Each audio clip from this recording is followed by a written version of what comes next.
Nama saya Tristan dengan NPM 2031098. Perkenalkan, nama saya Fendrian dengan NPM 2031033. Perkenalkan, nama saya Eriksan Jaya dengan NPM 2031027. Halo, nama saya Jocelyn, NPM 2031007.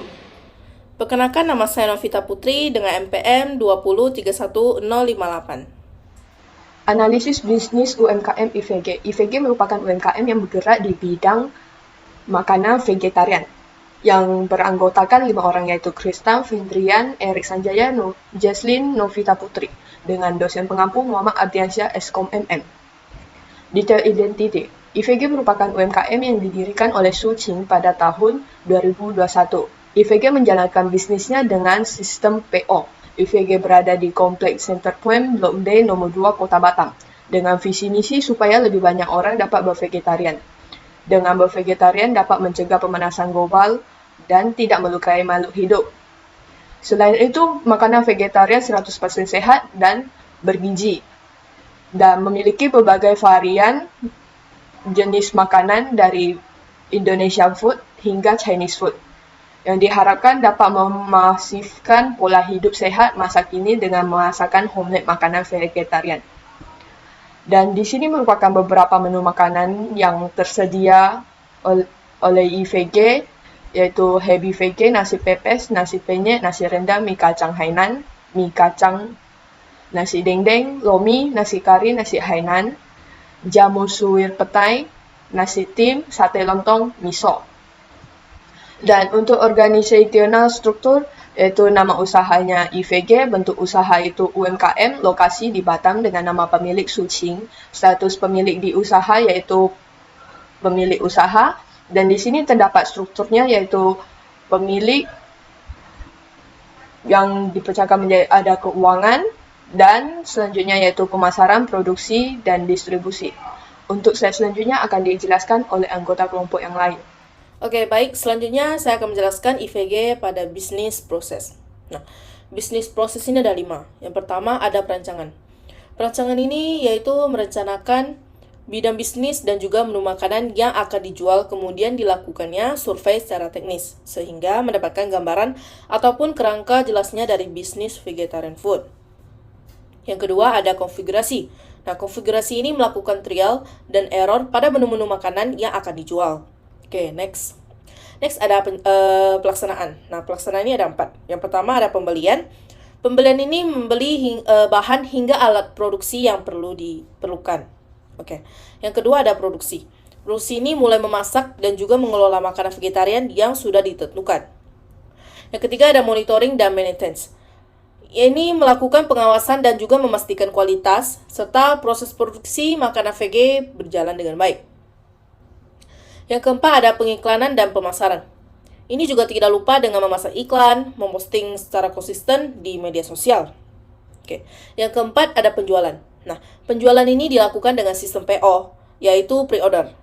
Ini dapat dipesan juga melalui WhatsApp IVG. Nah, yang kelima ada evaluasi. Evaluasi ini didasarkan pada proses selama pre-produksi, produksi, hingga penjualan untuk dapat melakukan perbaikan ke depannya. Oke, selanjutnya akan dijelaskan oleh Kristen. Planning stage, project schedule. Pertama itu perencanaan dan pembagian tugas. Itu dilakukan pada minggu pertama. Kedua, pembuatan sistem pengorderan berbasis web. Itu dilakukan pada minggu kedua sampai minggu kelima. Ketiga, pembuatan program yang memproses data order menjadi alamat, nama, dan nomor telepon. Dilakukan pada minggu ke-6 dan ke-7. 3. Pembuatan program yang memproses data orderan menjadi file form Excel. Dilakukan pada minggu ke-8 dan 9. Keempat, pembuatan program yang dapat memproses data orderan menjadi tagihan yang bisa dikirim melalui WhatsApp. Dilakukan pada minggu ke-10 dan 11. Terakhir, pengetesan, evaluasi, dan maintenance dilakukan pada minggu ke-12 sampai 14. System and feature planning. Sistem yang kami usulkan adalah sistem pengorderan melalui website yang dapat menerima orderan dari pelanggan di Batam. Pelanggan perlu melakukan register dan login terlebih dahulu untuk melakukan order. Pelanggan perlu memberikan informasi yang lengkap seperti alamat, menu makanan yang diinginkan, dan lain sebagainya.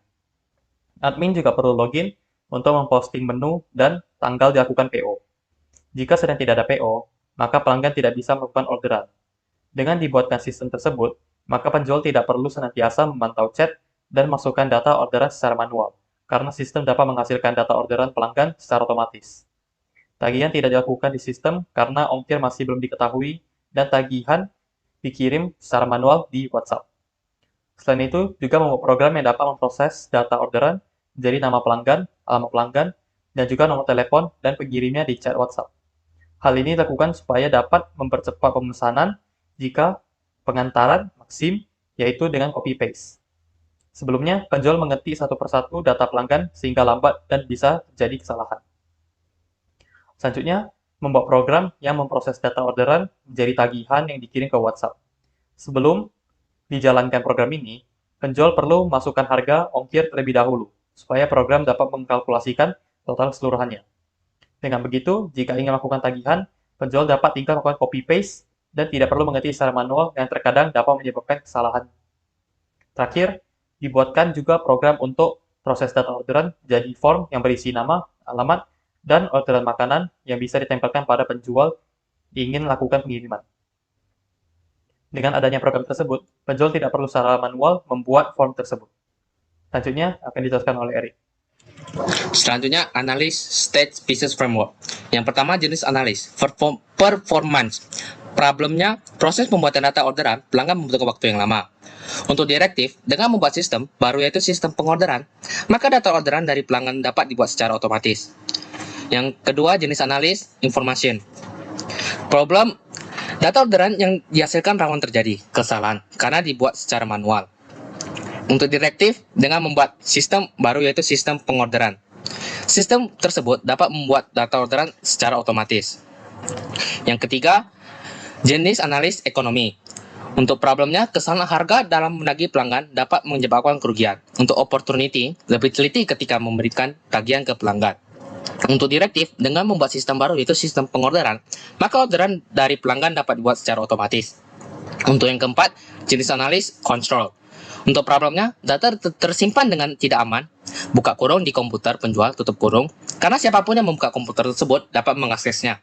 Untuk opportunity, membuat username dan password ke komputer penjual supaya orang yang tidak berkepentingan tidak dapat mengakses. Yang kelima, jenis analis efisiensi. Untuk problemnya, penginputan data order, pembuatan form, dan tagihan memakan waktu yang lama. Untuk direktif, dengan membuat sistem baru itu sistem pengorderan dan program pembantu lainnya, pekerjaan akan selesai lebih cepat. Untuk keenam, service, jenis analis service. Untuk problemnya, data order yang dibuat secara manual sering terjadi kesalahan. Buka kurung, salah, lihat, ataupun tidak teliti, tutup kurung. Untuk direktif, dengan membuat sistem baru, yaitu sistem pengorderan, maka orderan dari pelanggan dapat dibuat secara otomatis. Selanjutnya, analis stage causes and effect analysis. Untuk causes and effect analysis, problem or opportunity, setelah menerima pesanan, dilakukan penginputan data ke Excel yang masih dilakukan secara manual. Untuk causes and effect, penginputan data ke Excel dapat memakan waktu yang lama jika dilakukan secara manual dan rawan terhadap kesalahan manusia. Untuk sistem objektif, merancang website yang dapat digunakan oleh pelanggan untuk melakukan orderan, sehingga pengambilan data orderan dapat dilaksanakan secara otomatis oleh sistem pengorderan. Untuk sistem constraint, pelanggan harus dapat menggunakan website tersebut. Untuk yang kedua, problem or opportunity. Saat pemesan jasa pengantaran, pengetikan keterangan masih dilakukan secara manual. Untuk causes and effect, pengetikan secara manual rawan terhadap kesalahan alamat ataupun kesalahan informasi lainnya. Sistem objektif, merancang program yang dapat memproses data orderan menjadi alamat, nomor telepon, dan nama penerima, sehingga tinggal copy-paste, dan menurunkan risiko human error. Untuk sistem constraint, input data orderan harus memiliki format yang sesuai dengan program yang memproses data. Yang ketiga, problem or opportunity, melakukan tagihan kepada pembeli masih dilakukan secara manual. Untuk causes and effect, melakukan tagihan secara manual rawan terhadap kesalahan yang pada akhirnya dapat menimbulkan kerugian. Untuk sistem objektif, merancang program yang dapat memproses data orderan menjadi tulisan-tulisan tagihan sehingga tinggal copy paste. Untuk sistem constraint, kendala yang dihadapi adalah data orderan harus memiliki format yang sesuai dengan program yang memproses data. Untuk problem or opportunity, data orderan hanya disimpan di satu komputer. Untuk causes and effect, jika komputer tersebut rusak, maka seluruh data orderan akan hilang. Untuk sistem objektif, solusi yang diterapkan adalah melakukan backup data hard disk maupun cloud. Selanjutnya akan dijelaskan oleh Fendrian. Saya akan menjelaskan mengenai flowchart dari sistem IVG. Ini adalah flowchart login ke sistem pengorderan. Pertama, pelanggan membuka website sistem pengorderan. Kemudian pelanggan melakukan login. Pelanggan menginput username, pelanggan menginput password. Jika username dan password benar, maka dia akan kembali ke halaman login, tak bisa melanjutkan. Dan juga mengambil data dari database untuk melakukan validasi. Jika username dan password benar, maka pelanggan akan masuk ke homepage yang bisa melakukan orderan. Selanjutnya adalah flowchart register ke sistem pengorderan. Pertama, pelanggan membuka website sistem pengorderan. Kemudian pelanggan melakukan register dengan menginput username, menginput password, menginput nama, dan menginput alamat. Jika semuanya input terisi secara valid, maka pelanggan harus kembali melakukan register, harus kembali melakukan input, tidak bisa melanjutkan. Jika semuanya valid, maka datanya akan disimpan ke database, dan pelanggan masuk ke homepage yang bisa melakukan orderan. Selanjutnya adalah flowchart admin memasukkan menu. Jadi awalnya admin melakukan login. Jika fail, maka akan kembali ke halaman login, tidak bisa melanjutkan. Jika sukses, admin masuk ke homepage untuk memasukkan menu yang ingin jual. Admin menginput tanggal PO dan menginput menu makanan. Jika semua terinput dengan valid, maka data dapat berhasil diupload dan akan tersimpan ke database. Jika tidak valid, maka admin harus kembali menginput data tersebut. Dan setelah data berhasil diupload, selesai. Selanjutnya adalah flowchart pelanggan melakukan order. Jadi awalnya pelanggan login. Jika fail, maka pelanggan tidak bisa melanjutkan. Jika sukses, maka pelanggan masuk ke homepage. Kemudian pelanggan bisa melakukan orderan. Jika penjual IVG ada melakukan PO, jika tidak, maka sistem beritahu pelanggan bahwa penjual tidak melakukan PO. Jadi pelanggan tidak bisa order jika tidak ada PO. Dan jika ada PO, pelanggan masuk ke page orderan. Pelanggan bisa menginput makanan yang ingin dipesan, kuantitas dan alamatnya, ingin dikirim kemana makanannya. Jika pelanggan masih ingin melakukan order, maka pelanggan kembali masukkan input kembali. Jika tidak, maka pelanggan klik tombol order. Jika semua terinput dan valid, maka order berhasil disimpan dan data orderan tersebut disimpan ke database. Jika tidak, maka pelanggan harus kembali menginput. Setelah orderan berhasil disimpan, maka selesai. Selanjutnya adalah flowchart pembuat form. Jadi awalnya penjual masukkan data order ke program pembuat form, kemudian program memproses orderan tersebut. Kemudian program menghasilkan form orderan dalam bentuk Excel. Kemudian penjual mengecek dan melakukan print secara manual. Kemudian selesai.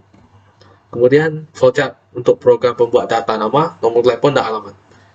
Awalnya penjual membuka WhatsApp. Penjual memasukkan data order ke program tersebut. Kemudian program memproses orderan tersebut dan program mengirim data nama, alamat, dan nomor telepon ke WhatsApp. Dan setelah itu programnya selesai. Selanjutnya adalah program pembuat data tagihan. Awalnya, penjual memasukkan harga ongkir ke data orderan. Kemudian penjual membuka WhatsApp.